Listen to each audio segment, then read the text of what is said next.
राहुल गांधी ने फिर ट्वीट कर साधा सरकार पर निशाना। कहा, ब्लूटूथ के लिए मोदी सरकार लड़ रही है, लेकिन कोविड टीका चाहिए तो आत्मनिर्भर बनो।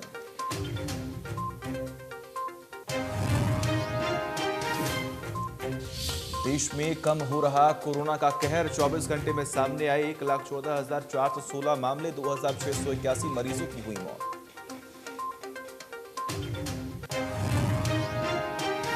प्रदेश में कम हो रहे कोरोना के आंकड़े। 24 घंटे में 723 मामले आए सामने, 59 मरीजों की हुई मौत, 9,000 से भी ज्यादा एक्टिव केस। रात भर से टोहाना के सदर थाने के बाहर धरने पर किसान। एफआईआर नंबर 103 को रद्द करवाने की कर रहे मांग। धरने में बैठी महिलाओं ने गीत के माध्यम से जताया रोष।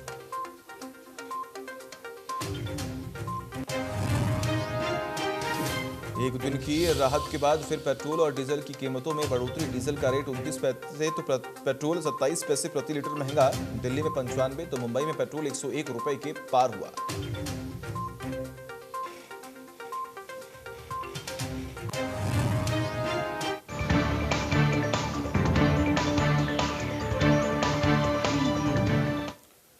नमस्कार, इंडिया न्यूज देख रहे हैं आप और मैं हूं आपके साथ सचिन दुबे। शुरुआत करते हैं फटाफट खबरों की। देश में कोरोना मामलों में लगातार गिरावट दर्ज की जा रही है। 24 घंटे में 1,14,000 से भी ज्यादा नए केस आए सामने, 2,681 मरीजों की मौत हुई। दूसरी लहर के बीच अब देश में एक्टिव केस 14 लाख से ज्यादा। कोरोना मरीजों के ठीक होने के रिकवरी रेट में बढ़त देखी गई। 24 घंटे में 1,89,000 मरीज रिकवर हुए। कांग्रेस नेता राहुल गांधी ने ट्वीट कर सरकार पर निशाना साधा। लिखा कि ब्लूटूथ के लिए मोदी सरकार लड़ रही, कोविड टीका चाहिए तो आत्मनिर्भर बनो। महाराष्ट्र में कोरोना के केस लगातार कम हो रहे। एक दिन में महाराष्ट्र में कोरोना के 13,659 में मरीज मिले, जबकि 21,000 कोविड मरीज ठीक हुए। 741 मरीजों की जान चली गई। दिग्गज अभिनेता दिलीप कुमार को मुंबई के हिंदुजा अस्पताल में भर्ती किया गया। अभिनेता को पिछले कुछ दिनों से सांस लेने में दिक्कत हो रही थी। डॉक्टरों की देखरेख में दिलीप कुमार इलाज चल रहा है उनका, और उनकी पत्नी सारा बानो ने दिलीप कुमार के बारे में जानकारी दी है। दिल्ली में 24 घंटे में 414 से ज्यादा केस मिले। 7 मरीजों ने दम तोड़ दिया। दिल्ली में अब 6,000 से भी ज्यादा केस एक्टिव हैं। और केंद्र की ओर से दिल्ली सरकार की घर राशन योजना पर रोक लगाने पर मुख्यमंत्री अरविंद केजरीवाल ने प्रेस कॉन्फ्रेंस की कहा कि योजना लागू करने की पूरी तैयारी हो चुकी है, तो फिर आपने 2 दिन पहले क्यों रोक लगा दी। वही केजरीवाल ने कहा कि आपने हमारी योजना ये कहकर खारिज कर दी कि हमने केंद्र से मंजूरी नहीं ली थी, लेकिन हमने केंद्र से इस योजना के लिए 5 बार अप्रूवल लिया था।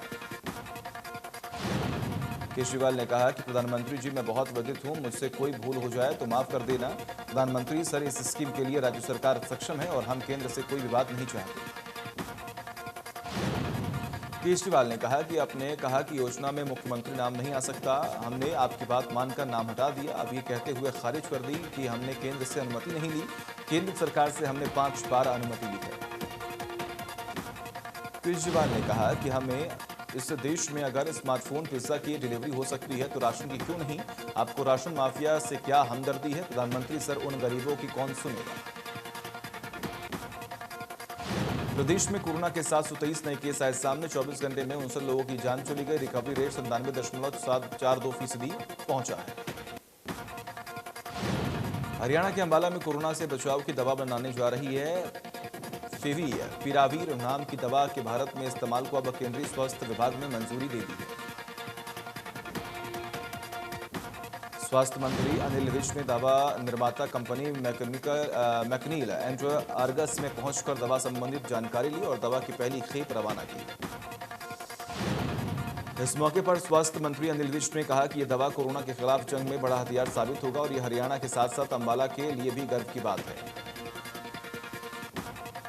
राम रहीम को मेडिकल जांच के लिए गुरुग्राम के मेदांता अस्पताल लाया गया। राम रहीम की पिछले दिनों रोहतक पीजीआई में भी जांच हुई थी। डॉक्टर्स के परामर्श के बाद मेदांता लाया गया। और डीजी ने अचानक यमुनानगर जिला जेल का दौरा किया। इस दौरान उनके साथ डीआईजी पुलिस अधीक्षक, जिला जेल सुपरिटेंडेंट और बाकी अधिकारी मौके पर मौजूद रहे। डीजी ने अपनी मौजूदगी में पुलिस कर्मचारियों से सभी बैंकों की तलाशी करवाई। इसके अलावा जेल में व्यवस्थाओं को देखा। जेल अधीक्षक ने बताया कि जेल में नियमों के मुताबिक वैक्सीन लगाई जाएगी। फरीदाबाद में सतपुरा गांव के 5 बुजुर्गों ने अपनी पेंशन के पैसों से पूरे गांव को 2 बार सैनिटाइज कराया। बुजुर्गों ने पूरे गांव में जरूरतमंदों को मास्क भी बांटे। सतपुरा गांव में 2 महीने में 15 से ज्यादा लोगों की कोरोना से मौत हो चुकी है। कोई ऐसा घर नहीं बचा जहां लोग खांसी, जुकाम और बुखार से पीड़ित न हुए हों। इसे देखते हुए गांव के कुछ लोगों ने ग्राम विकास एवं स्वराज कमेटी बनाई। रिटायर्ड बुजुर्गों ने बताया कि इस काम में उन्हें कैबिनेट मंत्री मूलचंद शर्मा का भी पूरा सहयोग मिला। लोगों का ये कहना है कि सैनिटाइजेशन करने के बाद से अब इस गांव में कोई भी किसी बीमारी से या कोरोना से संक्रमित नहीं है।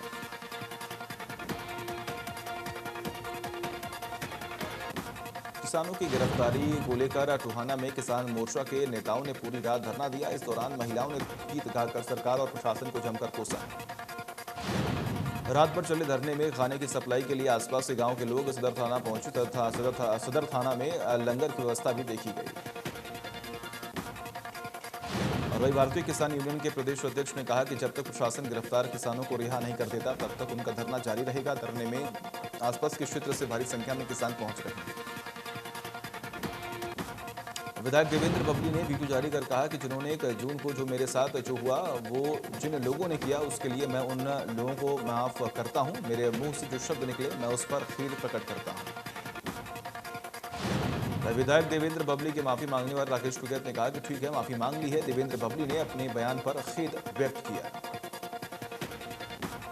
टोहाना में किसान नेताओं की गिरफ्तारी के आह्वान पर सीएम ने कहा कि वो शांतिपूर्ण विरोध कर सकते हैं और अगर कानून व्यवस्था खराब करते हैं तो फिर सख्ती से निपटेंगे। ब्लैक फंगस को लेकर सीएम ने कहा कि जिस गति से ये बीमारी बढ़ रही थी अब ये कंट्रोल में है। जो दवाइयों का संकट था वो भी अब कम हो गया। 8000 के करीब इंजेक्शन मिल गई है और आगे भी मिलते रहेंगे। कुलदीप शर्मा पर पलटवार करते हुए सीएम मनोहर लाल ने कहा कि प्रधानमंत्री की योग्यता पर प्रश्न चिन्ह नहीं लगा सकते। उनकी योग्यता को कम न समझा जाए। वो दूरदृष्टि वाले व्यक्ति हैं, हर चीज का मूल्यांकन अच्छे तरीके से करते हैं। गिरते भूजल का संरक्षण करने के मकसद से प्रदेश सरकार ने कृषि एवं किसान कल्याण विभाग को इस साल भी फसल विविधीकरण योजना मेरा पानी मेरी विरासत को जारी रखने की स्वीकृति दी। योजना के तहत जो किसान धान की जगह बाकी वैकल्पिक फसलों जैसे मक्का, दलहन और मूंगफली, तिल आदि की बिजाई करेगा, सरकार उसे प्रोत्साहन के तौर पर 7000 रुपए की राशि भी देगी। खंड कृषि अधिकारी ने बताया कि योजना के तहत सभी वैकल्पिक फसलों को न्यूनतम समर्थन मूल्य पर सरकार खरीदेगी और फसलों का बीमा विभाग करवाएगा, जिसके प्रीमियम की अदायगी भी सरकार करेगी। सिरसा के कृषि विभाग में जिले के ब्लॉकों के कृषि अधिकारियों की मीटिंग हुई। मीटिंग में धान की रोपाई कम से कम करने पर चर्चा भी की गई। कृषि विभाग के उप निदेशक ने बताया कि सरकार के निर्देश के बाद मेरा पानी मेरी विरासत के तहत हरियाणा में धान की बजाय दूसरी फसल की बिजाई करने के लिए कृषि विभाग किसानों को जागरूक करेगा।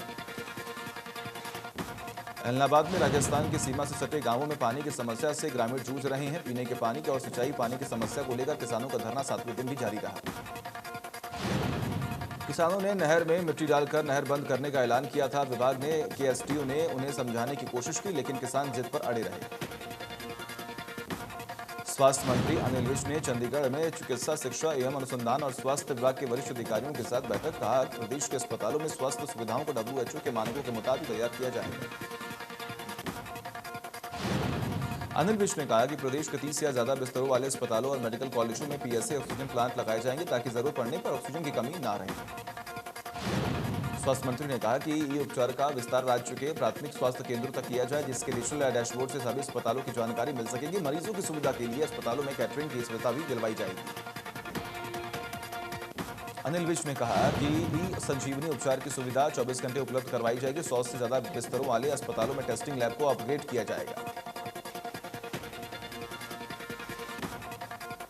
झज्जर में जिला मुख्यालय पर एसपी राजेश दुग्गल और बाकी अधिकारियों ने कोरोना काल में जान गंवाने वाले पुलिस कर्मियों को श्रद्धांजलि अर्पित की है।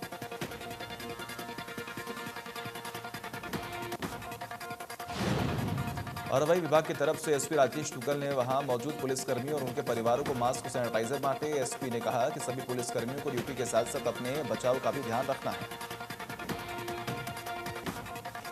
गुरुग्राम के सेक्टर 12 में शिवा अस्पताल पर मरीज के साथ बड़ी लापरवाही करने का आरोप लगा है। पीड़ित परिवार के मुताबिक अस्पताल में महिला की डिलीवरी के दौरान उसके पेट में कॉटन छोड़ दी गई, जिसके चलते महिला की हालत धीरे धीरे इतनी बिगड़ी कि उसके पेट में इंफेक्शन फैल गया। लगभग 6.5 महीने तक डॉक्टरों के चक्कर लगाने के बाद पीड़ित परिवार के सामने सच्चाई आई।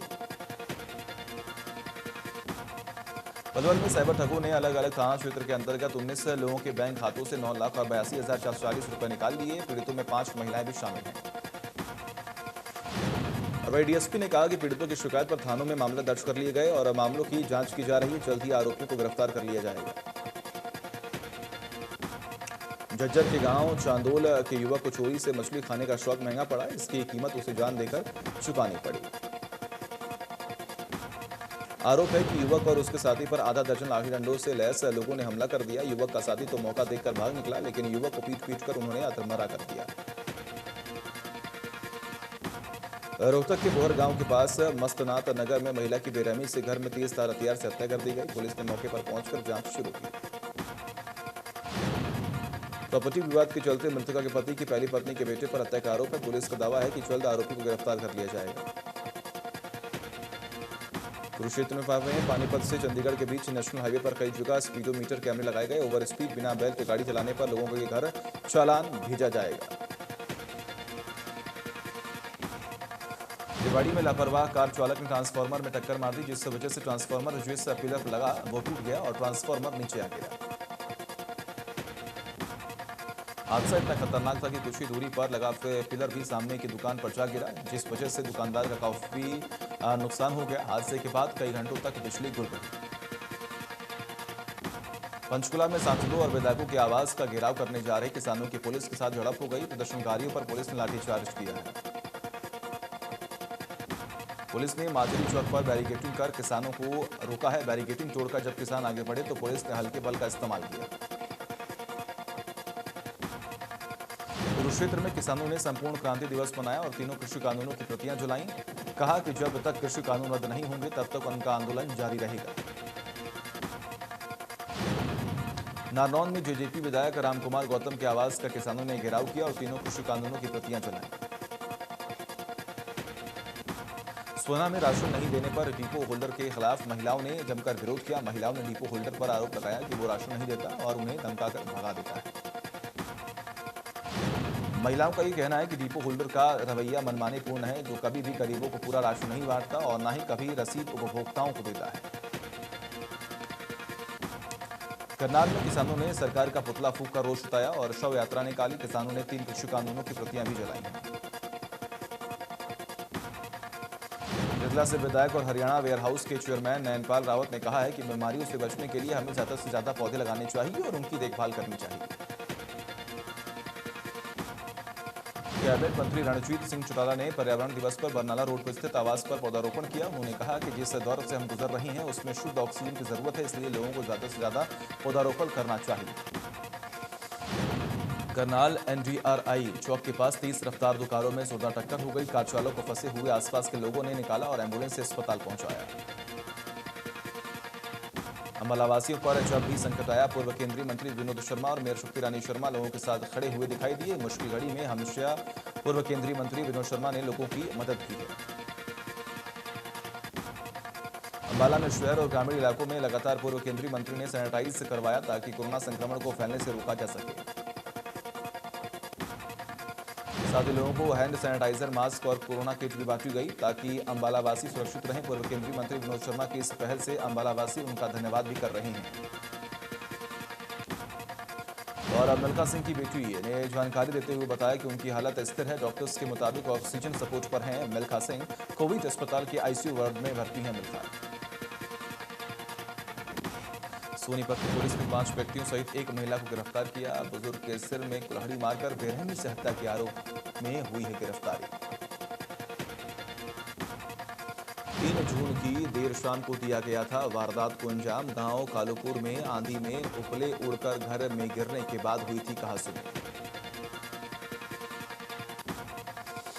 सिंगो बॉर्डर पर किसान आंदोलन में शामिल होने पहुंचे एक युवा सिख का वीडियो वायरल हो रहा है। इस युवक की साइकिल पर खालिस्तान जिंदाबाद लिखा हुआ है। लोगों ने युवक से पूछताछ की, लेकिन कोई भी संतोषजनक जवाब नहीं मिला।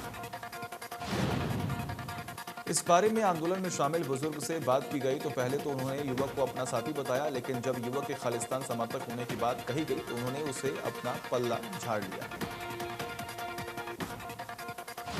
पलवल में साइबर क्राइम के जरिए जिले में अलग अलग थाना क्षेत्र के अंतर्गत 19 लोगों के बैंक खातों से 9,82,440 रुपए निकाला लिए गए हैं। और पीड़ितों में 5 महिलाएं भी शामिल हैं। पुलिस ने सभी पीड़ितों की शिकायतों पर अज्ञात आरोपियों के खिलाफ मामला दर्ज कर जांच शुरू कर दी है। सोनीपत जिले में कोविड-19 के दौरान मारे गए लोगों को श्रद्धांजलि देने के लिए पुलिस ने वाहन चालकों को रोककर आम जनता के साथ 2 मिनट का मौन धारण कर उनकी आत्मा की शांति की प्रार्थना की। सभी लोगों को ये समझाया कि ट्रैफिक नियमों का पालन करते हुए लोग नियमों का भी पालन अवश्य करें। सुरक्षा में ही बचाव है और जीवन बहुत महत्वपूर्ण है। कुरुक्षेत्र के लोकनायक जयप्रकाश नारायण अस्पताल में चाइल्ड स्पेशलिस्ट डॉक्टर ने बताया कि अस्पताल में कोरोना की तीसरी लहर को लेकर तैयारियां शुरू कर दी गई हैं।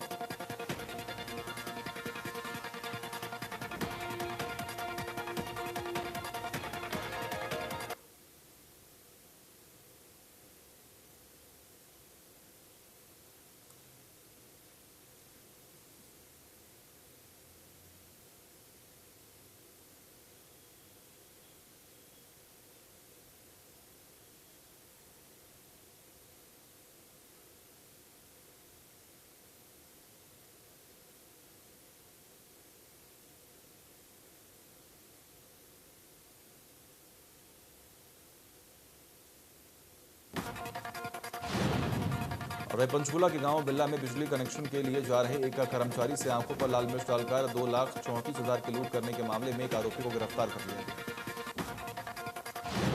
गिरफ्तार किया गया आरोपी अंबाला जिला का निवासी है और इस लूट की वारदात में शामिल था। पुलिस ने आरोपी को कोर्ट में पेश कर 4 दिन का पुलिस रिमांड लिया है ताकि इस लूट की घटना को अंजाम देने वाले अन्य लोगों को भी गिरफ्तार किया जा सके।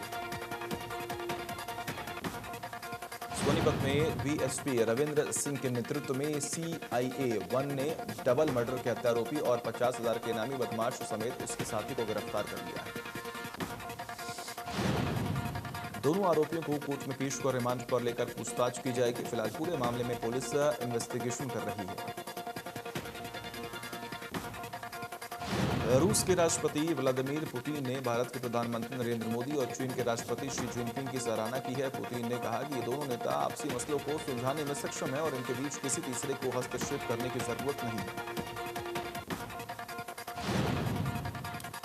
माना जा रहा है कि पुतिन ने इस बयान के जरिए यह संदेश देने की कोशिश की है कि भारत चीन के मसले में अमेरिका जैसे किसी देश को हस्तक्षेप करने की जरूरत नहीं है।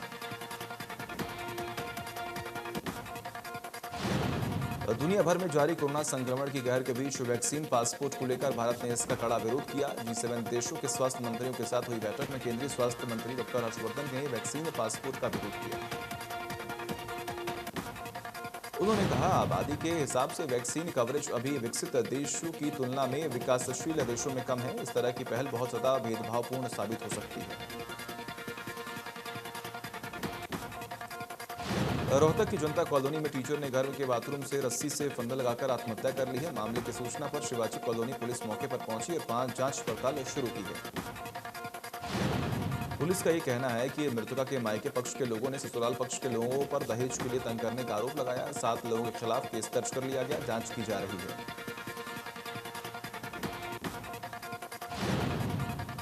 भाषा विवाद पर राहुल गांधी ने ट्वीट किया कि दूसरी लैंग्वेज की तरह मलयालम भी भारतीय भाषा है। दिल्ली के अस्पताल ने आदेश दिया था कि सभी नर्सिंग स्टाफ सिर्फ हिंदी या अंग्रेजी में बात करेंगे, बाकी भाषा में बात करने पर कार्रवाई के लिए तैयार रहें। देश में कोरोना की दूसरी लहर के चलते सरकार के GST कलेक्शन में कमी आई है। इसकी कड़ी वजह पूरे महीने अधिकतर राज्यों में लॉकडाउन का रहना। हालांकि मई में भी सरकार के GST संग्रह 1 लाख करोड़ रुपए से ऊपर है।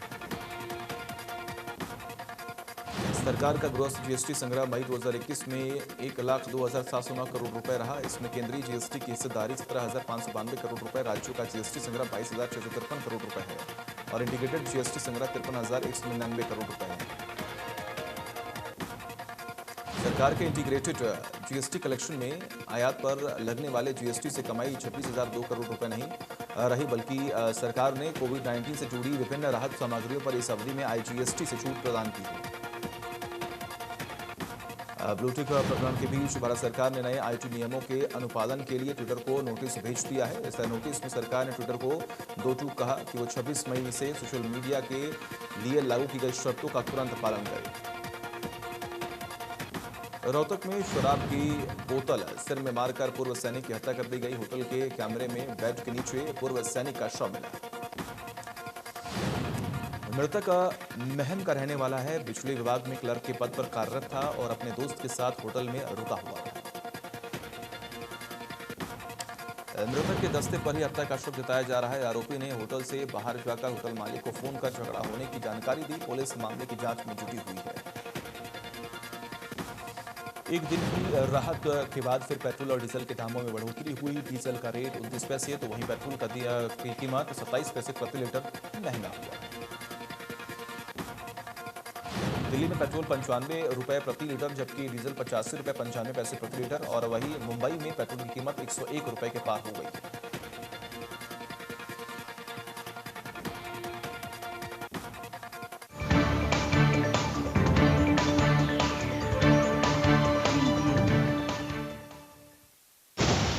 The racetrack recognizes a champion, and every lap only fuels our hunger for victory. Presenting the TVS Apache RTR 160 with class-leading 17.6 PS of power, engineered to outpower racing DNA unleashed. सब कुछ आजमाया और तब मैंने माना कि सिर्फ सच्ची सहेली ही है महिलाओं के उन मुश्किल दिनों की हर समस्या, जैसे कठिन दर्द, अनियमितता, खून की कमी, थकान व कमजोरी जैसी सभी प्रॉब्लम्स के लिए नंबर 1 औषधि एवं टॉनिक। हमें चाहिए कंफर्टेबल स्कूल शूज। यही चाहिए तो चलो मेरे साथ। Welcome to